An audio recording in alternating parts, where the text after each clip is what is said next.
যদি দ্রুত গতিতে একটি বিমানবন্দর করা যায় তাহলে কুয়াকাটাকে হয়তো আরো একটি গুরুত্বপূর্ণ পর্যটন হিসাবে আমরা গড়ে তুলতে পারবো। ধন্যবাদ মাননীয় প্রধানমন্ত্রী।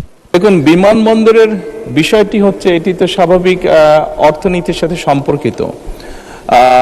বিমানের ফ্লাইট অবশ্যই পরিচালনা সেখানে করা হয়তো যাবে, কিন্তু সেটি যদি লস হয় তাহলে তো পাবলিকের পকেট থেকে পয়সাটা যাবে, কাজেই সেটি বোধহয় বিজনেস ওয়াইজ খুব একটা ভালো হবে না মাননীয় স্পিকার। তবে কোনো প্রাইভেট কোম্পানি যদি সেখানে ফ্লাইট অপারেট করতে চায়, আমরা সরকারের পক্ষ থেকে চেষ্টা করব সেখানে তাকে ইনফ্রাস্ট্রাকচারটা যতটুকু সম্ভব তৈরি করে দেওয়ার জন্য।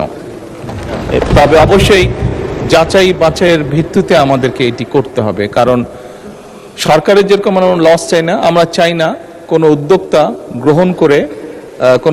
গ্রহণ করে সেটা তারা ব্যর্থ হোক বা সেটি ভালো না হোক মাননীয় স্পিকার।